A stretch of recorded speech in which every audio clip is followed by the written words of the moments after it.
What's up, everybody? We are back, man. I'm back from vacation, kind of. I've been kind of relaxing, but I'm back, you know what I'm saying? Ready to hang out with you all. Welcome to The Ladder Podcast. I am Justin Strickland. If you are new here, I am the host of The Ladder. I get to hang out with really dope people talking about leadership and just discussing how leadership applies to all these different facets of our life. And so I got a really amazing guest with me today, Mr. Phillip Dixon, film extraordinaire, an incredible artist, creative, based here in Kansas City. And I just want to talk to him about some of the things. He got some really dope projects going on, and I want him to kind of get a chance to introduce it to the audience. And let's just kind of walk through his journey as a leader and how he uses that in the realm of film. And so, what's up, Mr. Phil? How you doing, brother? What's going on, man? How you doing? Man, I'm good, man. I always do this to start off the episode.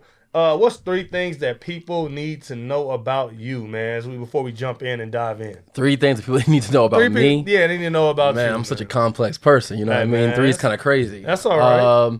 3 things people need to know about me. I would say that I am highly educated. Okay. I went to Fisk University, in Nashville, Tennessee, HBCU. Okay. Yeah. Then I got my master's degree in African American history at University of Kansas. Okay. So, yeah, I've done the education thing through and through, and now I'm an adjunct professor at a community college in the Kansas City area. So that's one thing I want people to know about me. Yeah. 2, second thing I guess I want people to know about me is I just want people to see other people's perspectives. Gotcha. You know what I mean? Yeah. I have a whole thing about if the world was 10% more selfless than selfish. Yeah.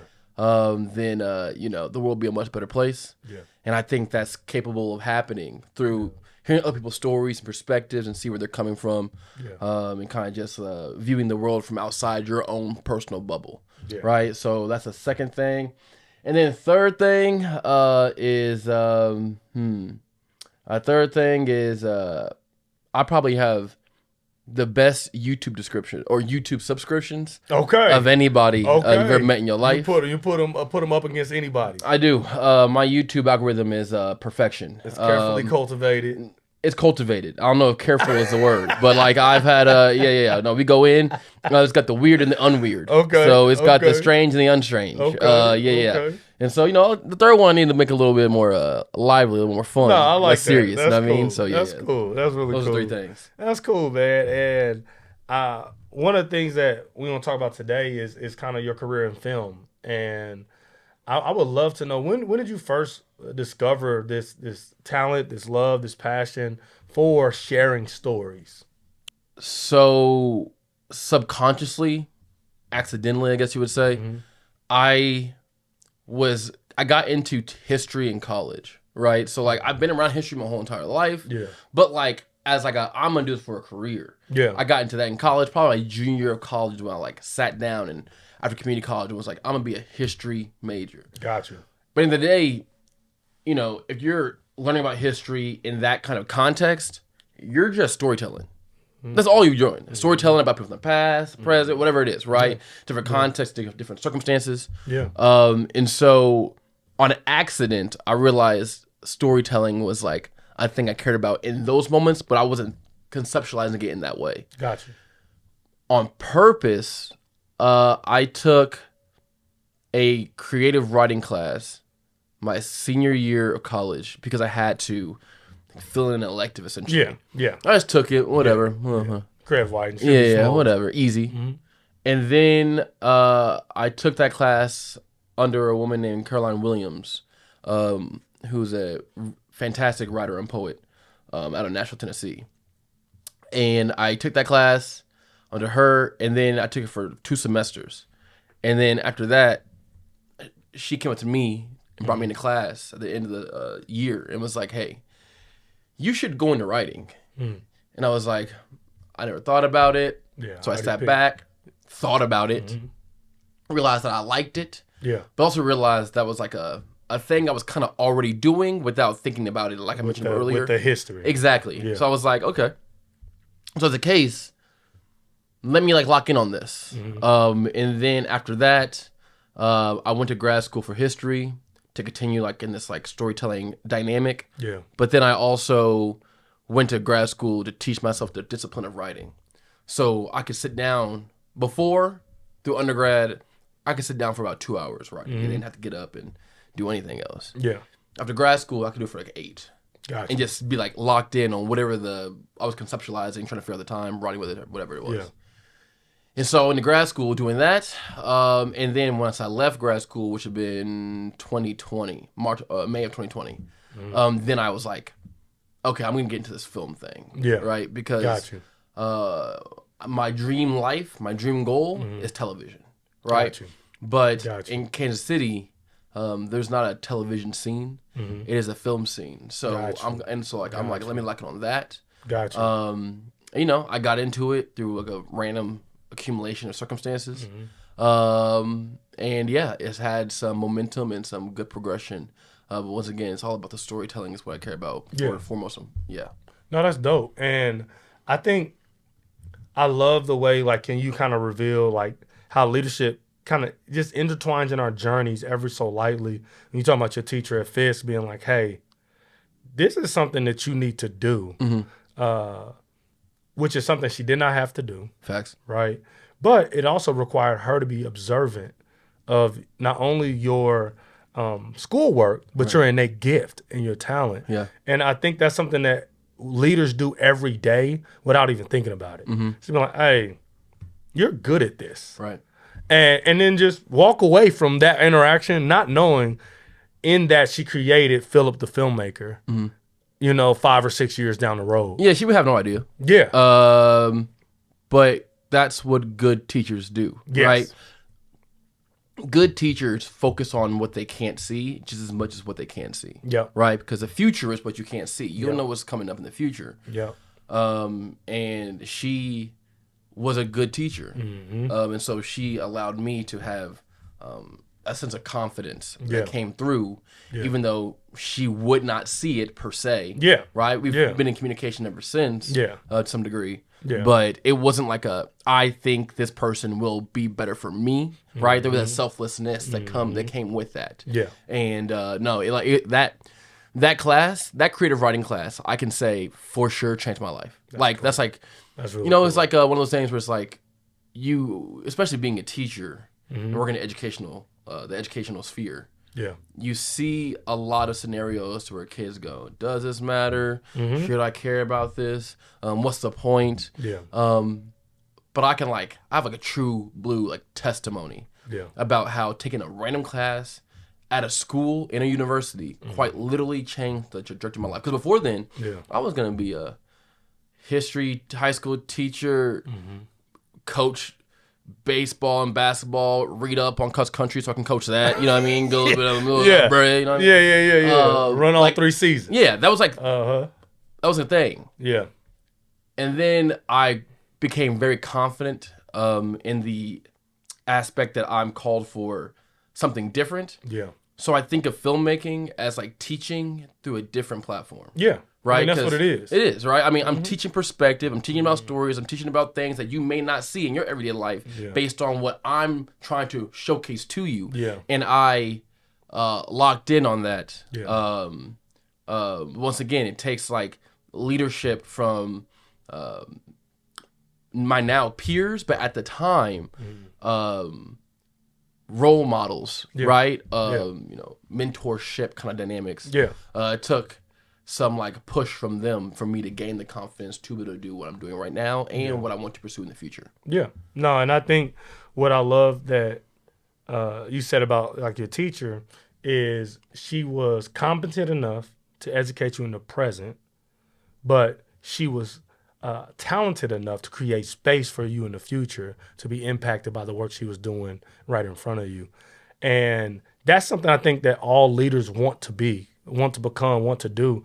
And for me, like you talking about storytelling, you talking about language. That's why I got the pod. I love stories. I love to tell stories. I got them. I love to read and experience stories.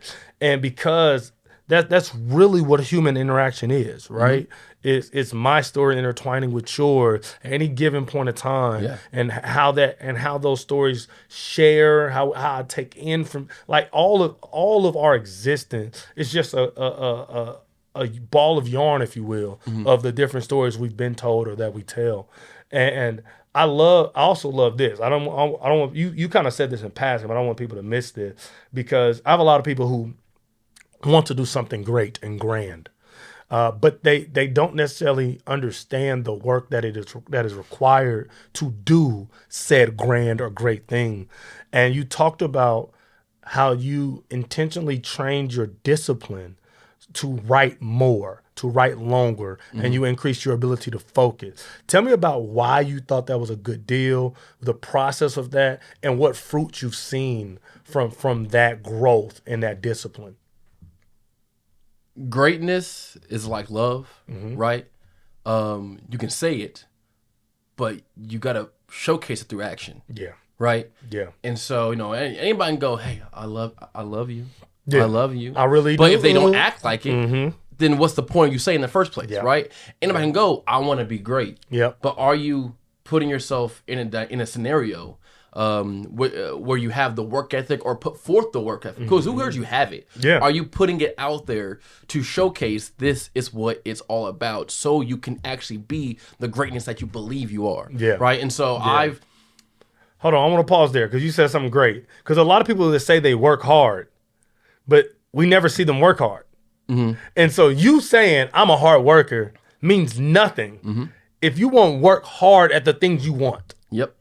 I know a lot of people say I'm a hard worker, and they mean at work. Yeah. But they have these dreams and all these other, and I'm like, bro, you barely put in any time to that. You don't put any effort toward that. You just talk about it. And I think it's important to also, so you're correct, but I think it's also important to understand yourself in those ways, because working hard for one person, it's not going to look the same as for the next person. Yeah. Right? Yeah. So for years, I got caught up in, am I doing enough every day? Am I doing enough? But then I had somebody tell me, it's like probably 5 years ago now, I had somebody tell me, like, stop comparing yourself to others. Yeah.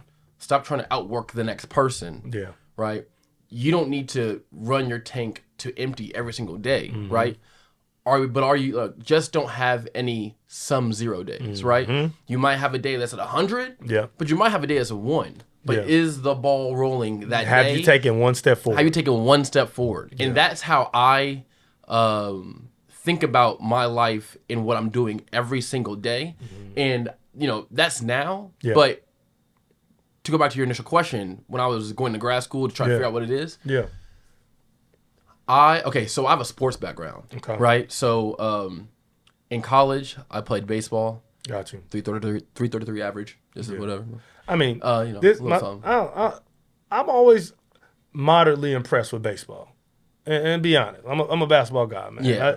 I just think it's strange, to brag about being a failure. That's just baseball. Baseball guys, they just brag about. It's like, I hit it 3 out of 10. That's an F, bro.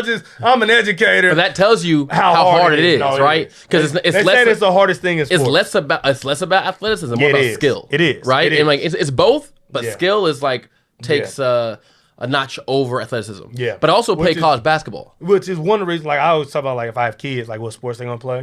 Baseball is not on the list. And one of the reasons baseball is not on the list is either you can or you can't hit a 90-mile-per-hour fastball. It's not really something you train to do. Yeah, no.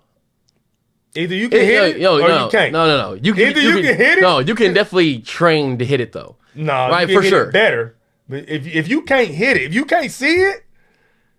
But that's just like, you don't jump into baseball and are good at it at high school or at or whatever, or past that, right? Early. If you gotta start early. Yeah. If you start early, it'll be all right, right? I mean, it's like basketball, right? Like, it's different. No, I'm saying, like, it's like basketball in this way. If you start earlier, you will accumulate some skills that you just can't accumulate once you are in high school and immediately have. You know what I mean? Baseball is the exact same way. I mean, most sports basketball are that is not like that, though. Like, basketball, guys pick up basketball late all the time. Yeah, but guys don't pick up baseball. The guys who pick up basketball late all the time. Yeah. Let's look at their genetics. Well, yeah, for sure. That's the only reason. If you're 6'3" and lower, right, you're not just picking up a basketball and being successful at it. The ones who did that are the ones who are like 6'8", 6'9", but who were guy. Exactly right.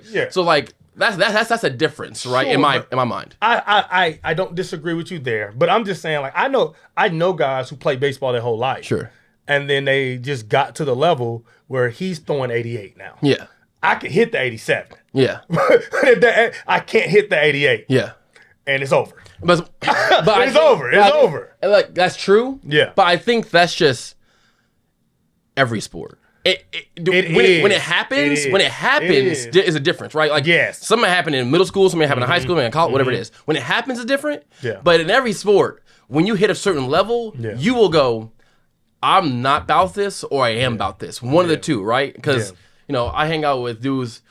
I'll hang out with dudes who are my exact same height, who are in the NBA. Yeah.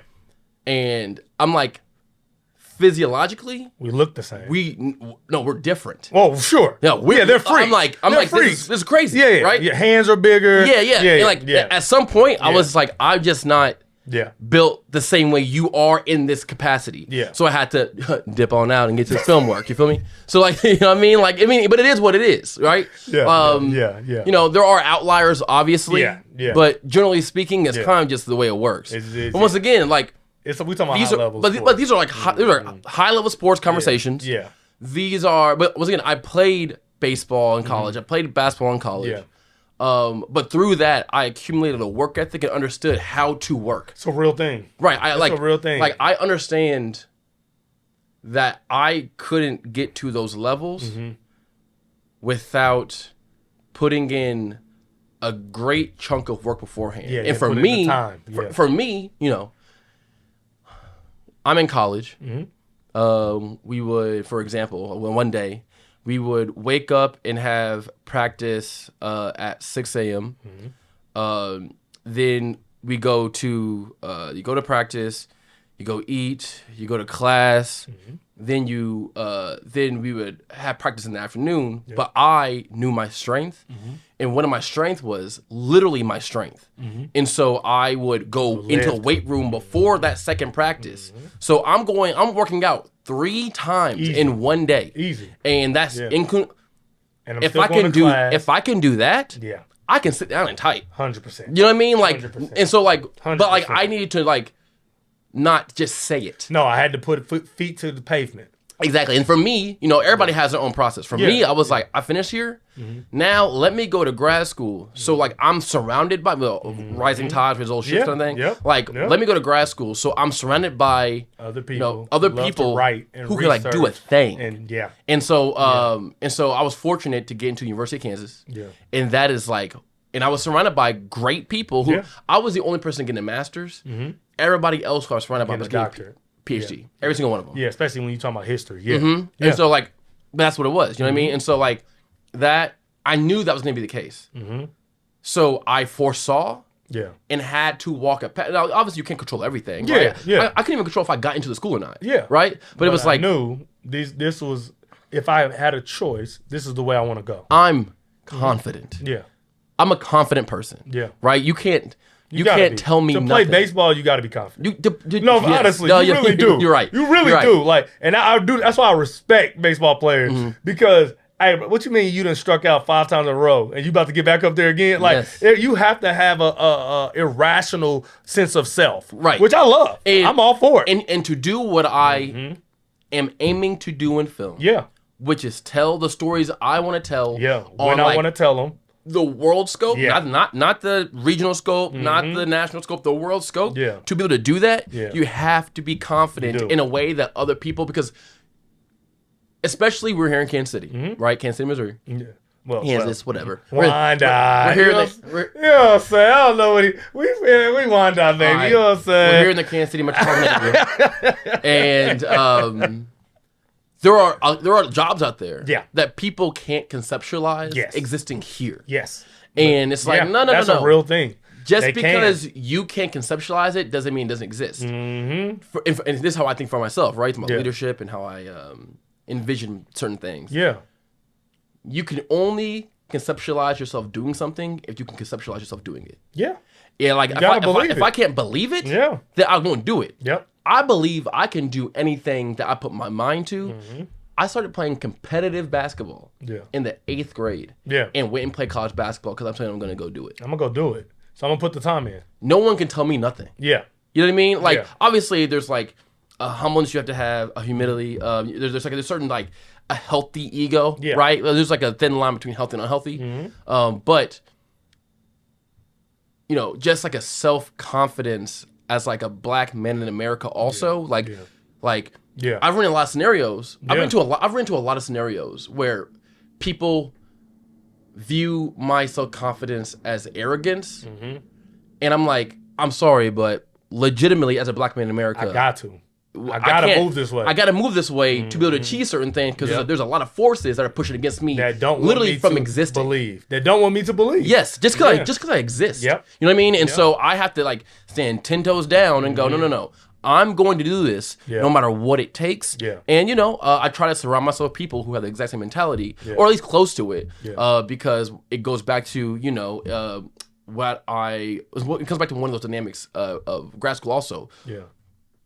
The rising tides. You know what I mean? All these ships rising, and that doesn't stop in school. That doesn't stop in life. That goes along with every single thing you do. You know? No, that's good. And I think that I think you really illustrated the importance of sports. And I'm a sport kid. Like I played every sport. I played baseball, I played football, I played basketball, I ran track, I played tennis. Like I played everything growing up. Played high school, went to play college ball, all that. I didn't realize the benefit I got from playing sports. And so I started working people who were unsport. So like, you know, you be like, I'm a church kid too. So like, you like, hey, we have a lot of people who are here who are unchurched. And so it's like, they don't know the lingo. They don't know. I didn't realize until I was around people who were unsport. Right.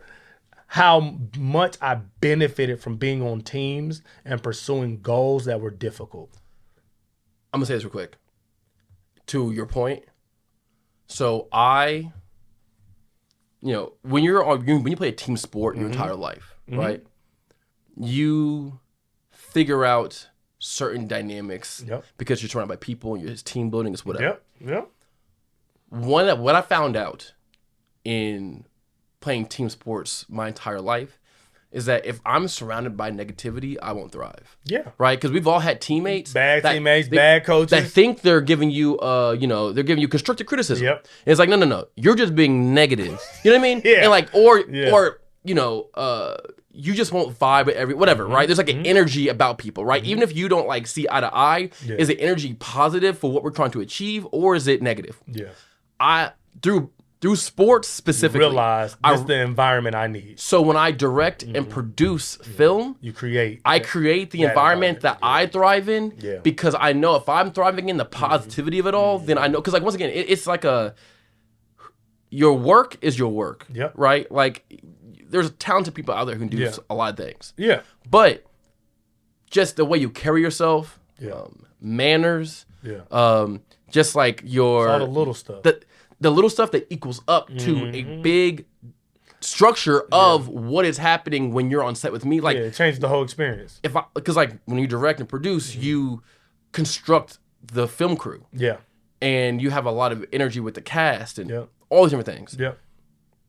I learned what I think is best in terms of just the raw mentality of like how we're gonna be on these 12-hour day shoots and make sure it works on you know a monthly base, whatever it is. I learned how my leadership style through sports 1,000%. You know what I mean? Because once again, it's the same thing as like you're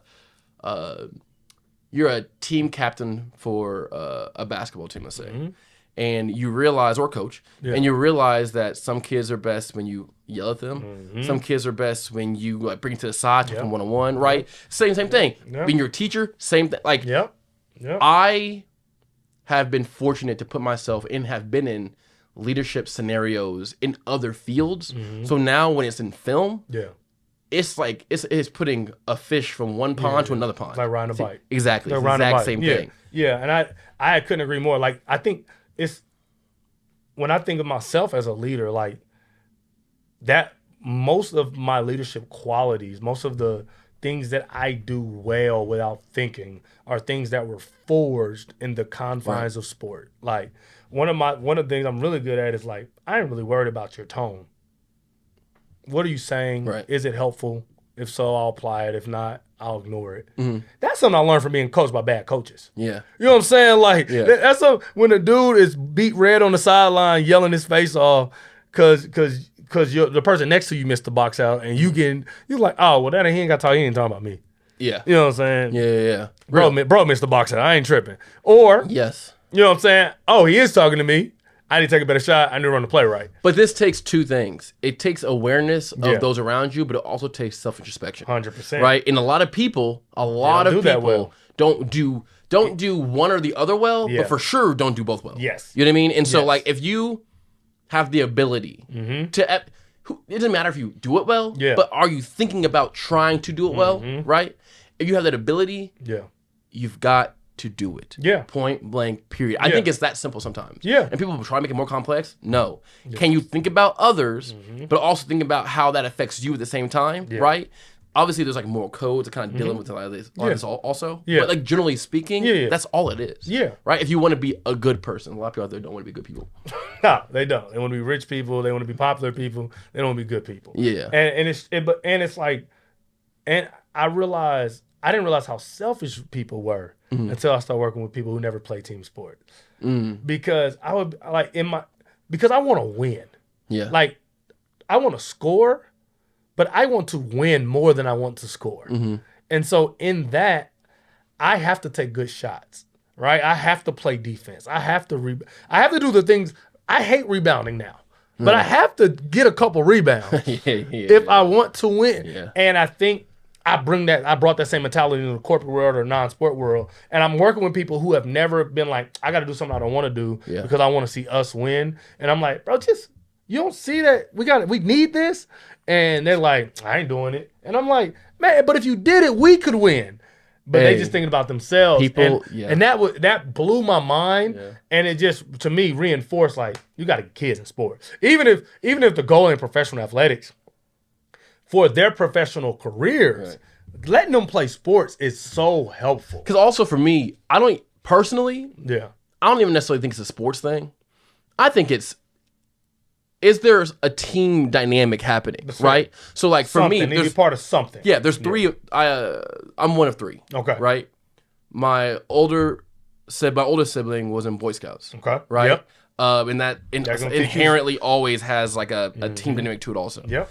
My sister, the middle child, was in theater, right? And you literally can't do a thing without feeding off somebody else on stage, right? 100%. And then me with sports, right? So like we all had team building.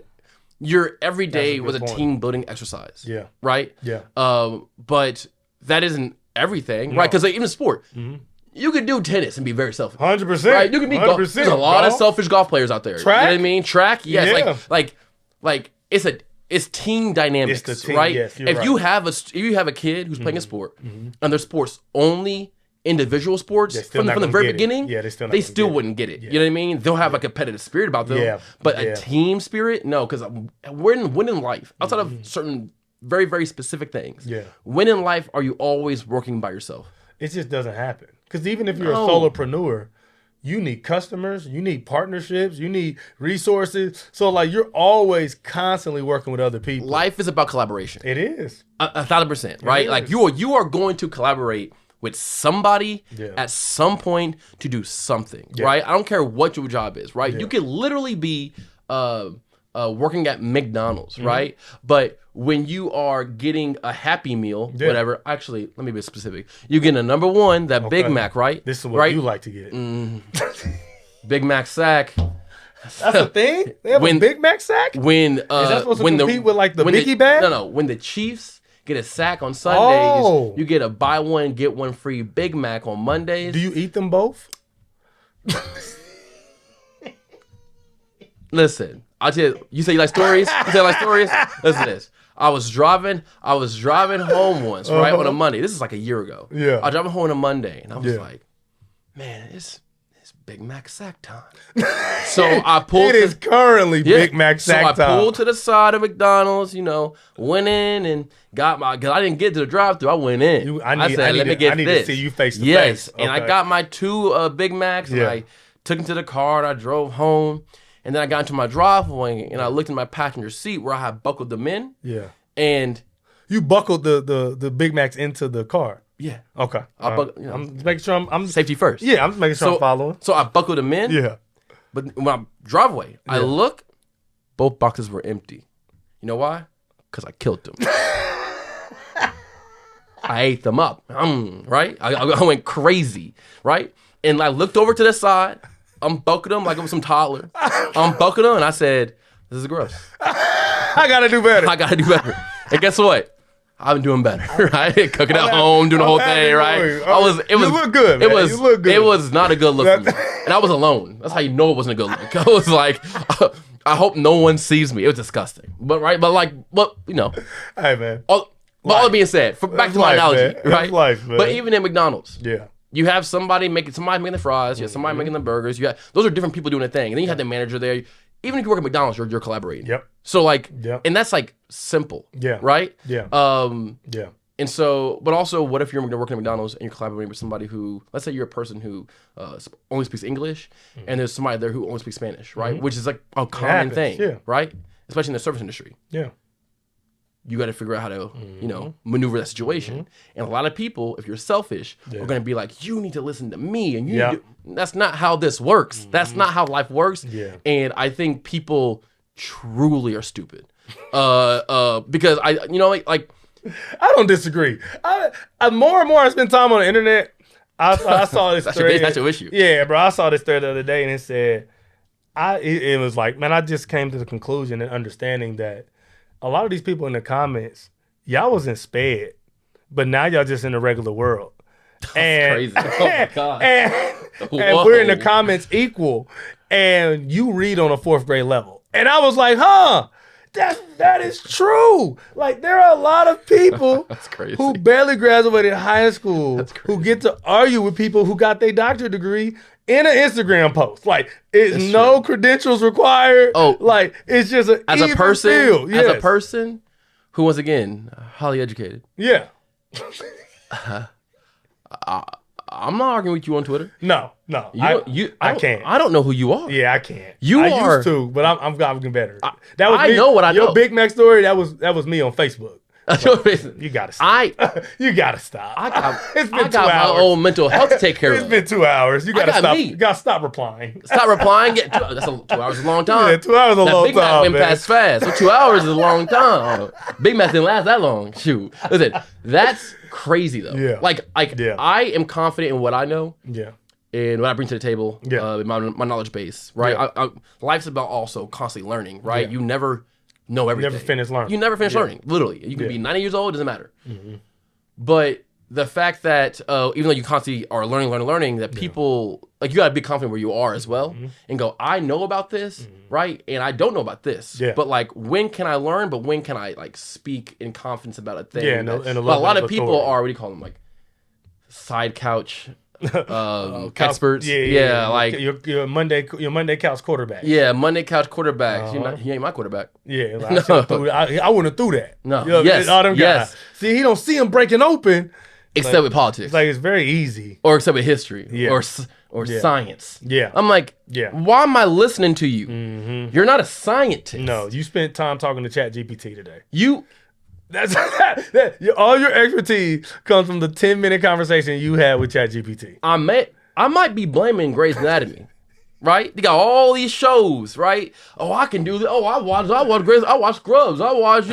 You don't know nothing. Yeah. You don't know nothing. Like, whatever. Yeah. No, that's good. That's real. Just real quick, if you don't mind. Yeah. As a history teacher, the amount of people that talk to me about history from what they want on a History Channel or History Podcast, shut up. You are reiterating history. You're not teaching history. You're not engaging with history. You're just listening to somebody talk about history and then repeating exactly what they say. That's not a historian. No, you haven't engaged the primary source. There's a difference between you haven't done any research. There's a difference between a historian and a history enthusiast. Yeah. know what you are. Yeah, and it's a big difference. And know that's what you okay. are. And, yeah, that's fine. We all have our place. You just not me. Yeah. That's a great segue, man. Great segue into what I really want to talk about today. Is you are working on a really dope film that's telling an amazing story that centers around someone who's near and dear to your heart, and how they've not only impacted Kansas City but impacted the world. Tell us about the film. Tell us where the ideal came from, and how and where we can be looking out for it. Okay, so the film right now, tentatively, is called The Phil S. Dixon Story. Okay. Phil S. Dixon is my dad, my father, and he is one of the founders of the Negro Leagues Baseball Museum in Kansas City, Missouri. Nationally revered, so on and so forth. Yeah. The documentary specifically is about, right now we talk about the Negro Leagues, right? Yeah. They're in video games. When the Royals announced a new stadium, Yeah. the president of the Negro League Museum is up there on the podium with them, with the owner of the Royals, so on and so forth. Yeah. The Negro Leagues are like a part of like the National Baseball Hall of Fame, right? But that's in 2026. Yep. Right? Just because you're somewhere now, you got to always remember where it came from. Yeah. And the documentary focuses on the years approximately 1980 all the way to 1990. Gotcha. So it's that 10-year span. Why those 10 years? In 1980, Phil Dixon, he circumstantially interviewed his first Negro League player. Gotcha. And in 1990, they signed the papers to open the museum. Dope. Right? So in that 10-year gap, the 10-year span of time in the 80s, there's a lot of people, a lot of circumstances, a lot of individuals essentially saying, if not straight up just saying, this does not matter. This history does not matter. What's the point? No one cares. ABC 1, 2, 3. Yeah. And Phil S. Dixon had to fight legitimately an uphill battle to be able to bring the Negro Leagues to the heights and where it is now. Yeah. Right? In many ways, you can make an argument that the Negro Leagues would not be where it is right now in terms of like popular notoriety, yes, if it wasn't for the groundwork done by others, but specifically Phil S. Dixon, and what he did during that time table, right? 80s, in the 80s, because it's easy to see things 40 years later. Yeah. But where were they 40 years earlier, right? And so this documentary is about that.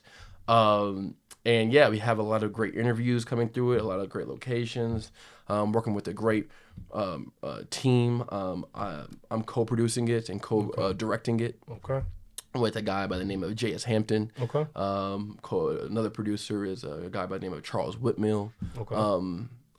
The DP, director of photography, is a guy by the name of Marcus Guider. Okay. He just helped with 2 documentaries on ESPN this year that came out.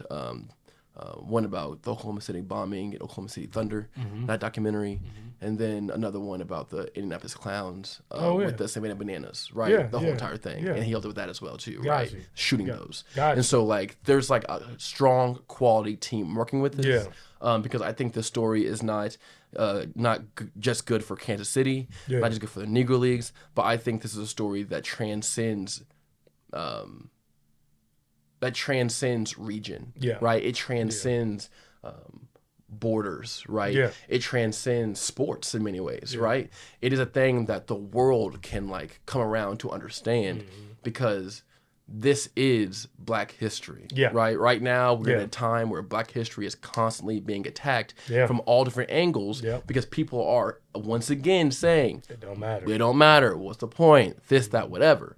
But, if you know, Black history is American history. And American history is global history.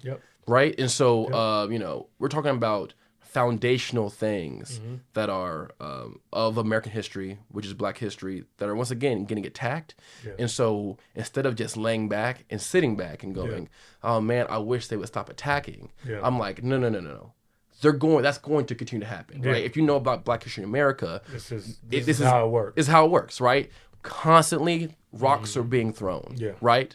But for me, there are different forms of resistance, right? Yeah. Conversation is a resistance.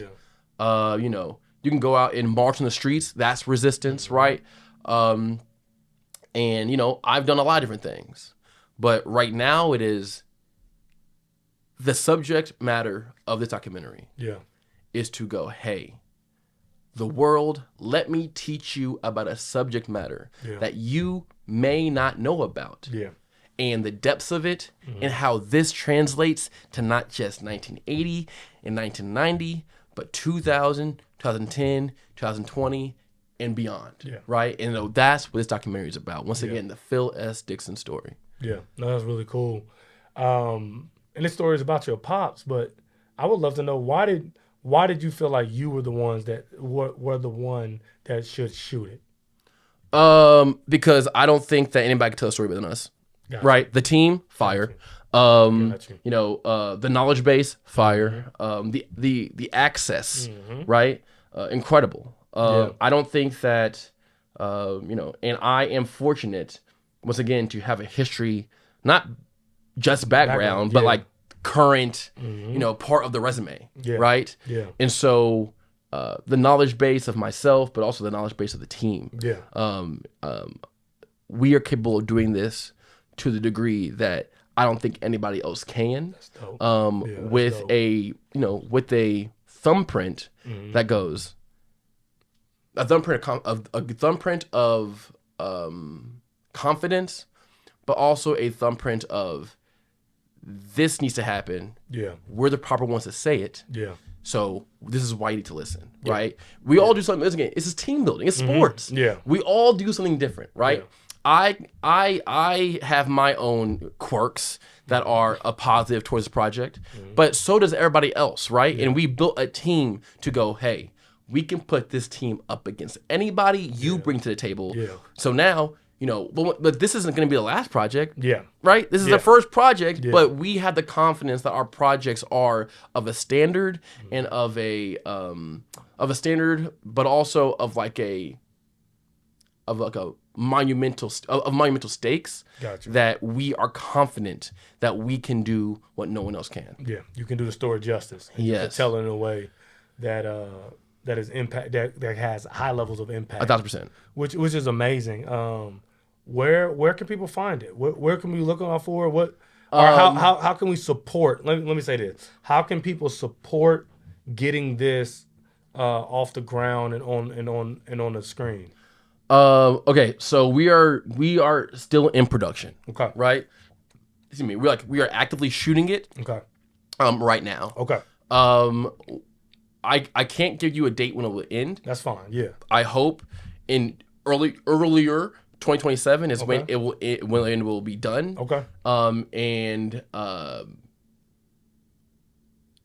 it'll be making the rounds. Okay. I don't want to be more. I don't want to get more specific than that. That's fine. Yeah. But it'll be making the rounds. Yeah. And we've got big plans for it. Okay. You will know. You will know when it comes out. Sounds good. I will be here to publicize it. Yeah. Obviously, I know you personally. Yeah. So you will know no matter what. Yeah. And no, it will be making the rounds. I can't get more specific than that. That's fine. Yeah. But yeah, it's gonna be doing good things. Cool. And are there any of your other projects that you could say, hey, well, I guess you said this is your first big project you're working on. Not first big project, but Okay. like it's just a project. It's a project I'm focused on right now. Got you. So are there any other projects that people can be like, I want to see what kind of directing Phil does? Well, if you want to see the kind of directing I do, you can go to brothaabefilms.com. Okay. That's Right? what I was looking for. BROTHAABEFILMS. Brothaabefilms.com. And a lot of my projects are on there.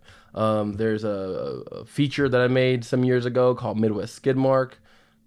There is music videos I've done. I have a music video dropping August 28th through Pure Ecstasy is the artist. Probably the best music video I've done so far.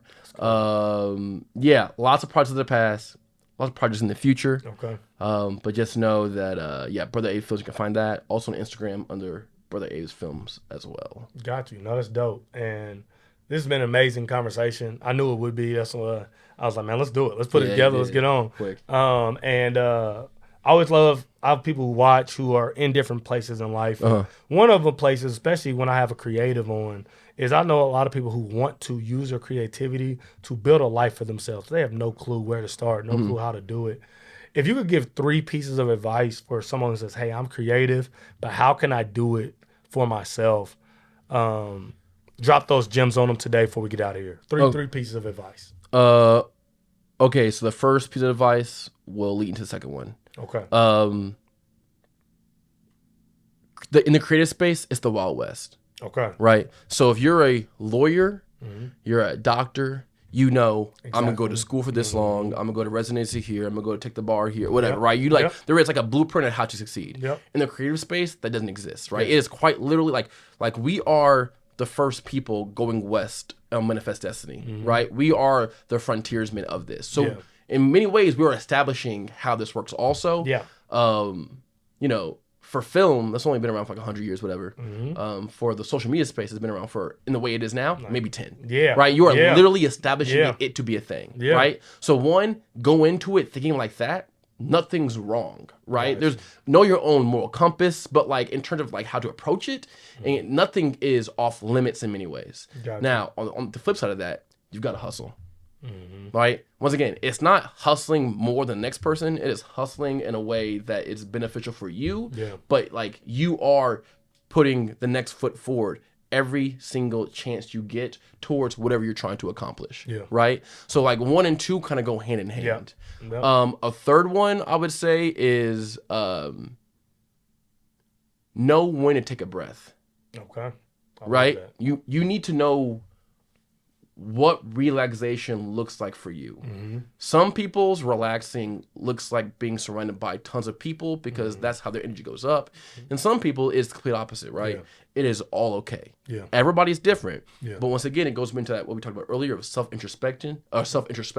You have to know what that looks like for you, which takes time. Right? It takes life experience. Trial and error. All these things, right? But you have to understand that at some point, relaxation and taking a breath is a thing you need to do because it's like I heard this thing about LeBron recently.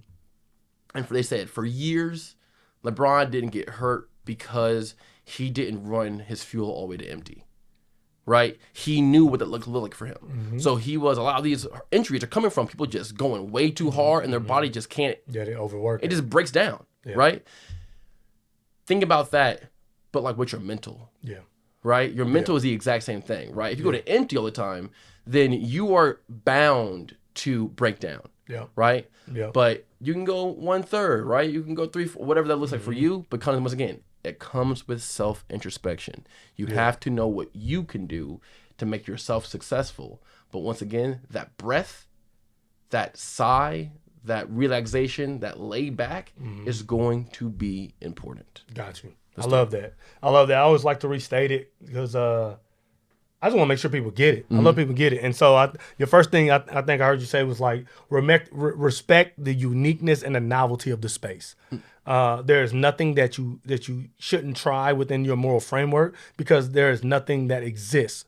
These things are all being created and these systems are new. The second thing I heard you say was you got to work. And this is one of my beefs with a lot of creatives is they're creative in their mind only, mind and speech, but never with hands. And so if you want to be a creative that does creativity, you have to create something. And you have to create it often. And so I love that. And then the third thing I love is you got to build rhythms into your daily patterns, rhythms of rest. Just like we talking about work, rest is not a reward for work. Rather, rest is a requirement for work. Right. And so I love those 3 things. I think that if people are on the cusp of taking that jump, those are 3 things that can help them do it well. And I just want to encourage you to keep going. What Phil has created is years of work, is years of things that people didn't see, of years of writing in your room that no one ever read, that it was just for you. I went home on Christmas last year. And nieces come over to get up early. He was already up writing. He turned 70 in August. The work you don't see is just as work important you as the work people do see. That's how this game works. Yep. And so, thank you so much, Phil, for coming out, sharing your expertise. How can people follow you on socials? I'll check in with you. Go ahead and drop them. Once again, my name is Phillip Arthur Dixon, different from Phil S. Dixon, just to be clear.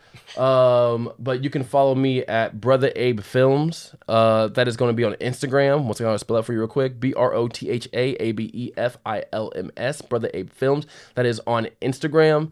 And then BrothaAbeFilms.com is the website. Contacts there, so on and so forth. We do a lot of music videos, a team does a lot of music videos, documentaries, feature films, narratives, so on and so forth. We are doing good things now, have done good things in the past, are going to do greater things in the future. I love it. Hey, man, y'all know what it is, man. I'm hanging out with somebody rich auntie. Until next time, I'm going to holler at y'all, man. It's your boy, Justin Strickland, man. Peace.